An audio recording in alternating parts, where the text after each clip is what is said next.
May profits be upon you. Welcome back to my YouTube channel. This is RT Money, representing Lions Den FX.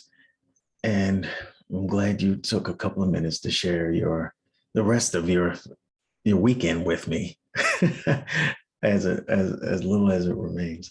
Okay, let's take a look at it. The pound USD. Let's take a good look at cable. We're going to do some top-down analysis. Let us take a look at the weekly. I'm showing you the weekly. Why? Because I just want you to see what the trend is. All right, just see what is obvious. This is the highest point, right? Or we don't have to go all the way back here to the left. We don't. It's not necessary. From the highest point, from the lower low, lower high, lower low, lower high, lower low, lower high, and then the new lower low. What's important here? All right, one. You didn't see me highlight these areas here. Why? Because this is your trading range, all right? The top and bottom of the trading range. This is the lower low, lower high.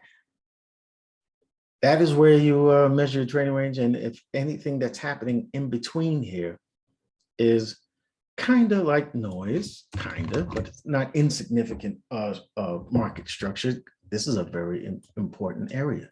All right, but it's more important on the lower time frames. On this time frame, all right, until the lower high is broken, this market is bearish. If it breaks that lower high, then we can say the market is bullish, has turned bullish. All right, when it breaks the lower low, we know that we are confirming the prevailing trend, which is bearish. All right, we understand that the market is bearish on this time frame, right? Easy to see. Good. Let's go to the daily. All right, on the daily, do we see anything that we want to take note of? Yes, we do. All right, this low point we saw on the weekly, we see it on the daily, and we'll see it on the 4 hour. This is a pivotal area. Why? Because all of the time frames have the same structure point, and that makes it very strong. All right, same here. Okay, this is our trading range. This is inside that trading range. We have broken this trading range to the downside here. All right, as soon as you break the lower low of your trading range, the lowest point of your trading range, as soon as you make that lower low break, all right, you go to the highest point prior to that break, and that's the highest point. All right, that is the top of your trading range. All right, so this and this become your new trading range. All right, that's on the macro level view. I hope you understand that. Now on the daily, all right, on the daily, we have a situation here. All right, this is the high point here. Okay, oh, what am I doing? Oh, I just lost my thought. All right, so we go from the lower low, lower high, lower low. Is this a pullback for you? Does that count as a pullback for you? This is subjective. All right, for me, it is a pullback. All right, and if price breaks that, that's going to be a break of structure for me. All right, doesn't have to be for you, but for me, this is a high enough. It comes back high enough for me. All right, I like to see two candles. I like to see two candles in a pullback, at least two candles for me to consider it a pullback and they trade outside of the range of the previous candle. But if the length of it is, just judging by my eye, if I'll dither about it like I'm doing now, but it counts as a pullback for me anyway. And you have to determine whether that is for you. Now, so we are, to say all that, we're still bearish. All right, we're still bearish. We have a break of structure here, and we have another break of structure down here as well on this lower time frame, in relation to the weekly. Let's go down to the 4 hour. Okay, on the 4 hour, things get a little more detailed, right? We have a break of structure here. All right, we have the higher time frame break of structure here. This is the structure point that you'll see on the higher time frames and everything. You won't necessarily see this on higher time frames like on the daily or on the 4 hour. All right, That's why you keep in mind what the bigger macro level trend is, all right, where those structure points are. All right, they become very important. It tells you, it demonstrates, the market is demonstrating that it intends to go a certain direction. That is the bias. All right, when we break those multi-time frame structure points, then you know price is definitely heavy. Okay, it confirms that macro level trend. And if price on the higher time frame is just made a lower low, all right, you're waiting for a price to establish its bottom so it can go ahead and make the next expected structure point, which is a what? A lower high, right? So that becomes our lower time frame target. I hope you can follow that logic. All right, so we're on the 4 hour. All right, I want to point out something very key here. Okay, what you want to see is when a lower low is made, the lower high is made, and you break structure to the downside, you want to see that, hey, price is breaking demand zones. This was once a demand zone on the higher time frame, right? It switched from demand to supply. Why? Because price came through it, came down bearishly into it, reacted to it, and then broke through it.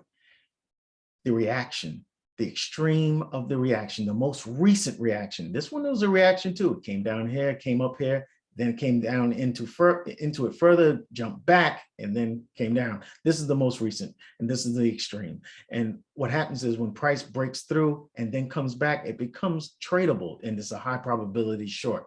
All right, and you could have took this short here and took it down. You'll see this on every time frame. Every time frame shows. I mean, price is fractal. Structure is structure. What you see on the higher time frames, you'll see on the lower time frames. You'll see supply and demand flip zones. All right, on the lower time frame, the same way you'll see it on the higher time frames. All right, keep an eye out for it. Now we're going to go down further. I want to show you something on the 1 hour. All right, we're still bearish. 4 hours bearish. The daily was bearish. The weekly was bearish. All right, where are we at now? We're on the 1 hour. All right, we have that supply broken, the extreme marked. All right, price breaks that demand zone, turns it gray. All right, comes back. We could took that short and come on down. What did we do here? We broke this low. Uh-oh, does that mean we had another demand zone in there? You bet we did. All right, I'm not marking out every last one of them, but we had a demand zone in here. Price came down, reacted to it, and now we have a supply zone here. All right, after it broke, what did it do? It gave us daylight, came back to it, and we could have took that short. Do you understand? You'll see it on every time frame. Right now we're on the 1 hour. You'll see it on every time frame. When you see breaks of structure, you look in there. Did we break another demand zone? Did we make another supply zone chain? You see where I got it? Chained. All right, comes from this 4 hour, and then that leads to this 4 hour supply. That leads to this supply here. All right, the reaction to this zone here, which price came back to and made another supply zone. This is a chain. This is a supply chain. Okay, and it brought us down to this one. Now, what can we see here? Going down to the 15. All right, God dog it, another doggone demand zone turned gray. It was broken. We see the reaction to it here, and then price crashes through it. All right, price crashes through it. Boom, boom, boom. All right, we go back to the extreme. What broke this demand zone? Here, this is the origin of that break. All right, so we're going to mark it here. All right, then we have a high time. I marked it on the 1 hour. All right, and I mean, we could refine it. Of course, we could refine it here. All right, and we could see that we have an imbalance here. That's what these little arrows are. We're showing the imbalance. You see that imbalance on the 1 hour very clearly here, right? And but I have the whole zone marked. As soon as price crosses up in here, I'm looking for price to roll over it and continue with the bearish trend. All right, so this is what I'm looking for. All right, I gotta go in this way. All right, down to this 4-hour target. All right, down to around 1300. That's what you'll see. I should have mentioned that while I was on the 4-hour. All right, I have a target down here, a sell target down here at this 4-hour demand zone. Okay, I believe price will find its footing here to go ahead and make that lower high, the higher time frame lower high, so we can see the lower low and continue that bearish trend. All right, why do I think price will come up though? That is the question. The reason why I think price will come up, we're on the 15-minute right now. All right, the reason why I believe price will come up is because we have FOMC on Friday.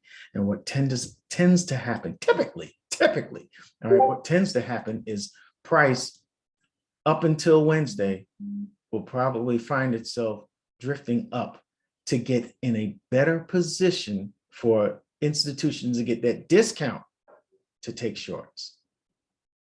Okay, all right, with USD led pairs where USD JPY, USD CAD, you'll see the opposite. You'll see it may come down this way until Wednesday, and then when the Fed raises the rate, which is expected because of the inflation numbers and because of oil and all kind of mess going on, the rates are expected to raise. So we're going to see some strength coming into the USD. So I'm thinking we're going to see a retracement of sorts, and then a push down. All right, and that would make sense. Why? Because if we use the Fibonacci retracement tool to measure from the swing high to the swing low, all right, if this is the swing low, all right, we want to see price come back above the 50% mark. All right, this is the equilibrium of this trading range, the middle part, all right, the neutral. All right, but we want to see price come up at least to the 50 and beyond so that we can get that discount pricing. All right, price may come to fill this imbalance here and then drop down. Remember, this is the extreme of this demand turn supply flip zone. So that is my plan going in. Am I also going to look out for just utter strength to the downside for the USD? Yes, I do believe that we're going to head to that target at right around 129.97, 90, 129.80 maybe. All right, and I believe that we're going to hit that, but we may get the pullback first, get a better price, and we can get some more pips in. All right, that's the plan. Both sides going in. We can look for further down from here, or we can look for a pullback for a discount price into the premium prices here, and then we can drop down to Profitsville. All right, now I hope that you found this video to be helpful. If you did, make sure you smash that like button and subscribe to the channel so you can catch the latest updates. Okay, leave a comment or question about any of the analysis, and if you have a request for a market that you want to analyze, leave that in the comment section of this video. I will see you in the next video. Thank you for spending some time with me on Sunday, and I will see you in the markets. Be careful.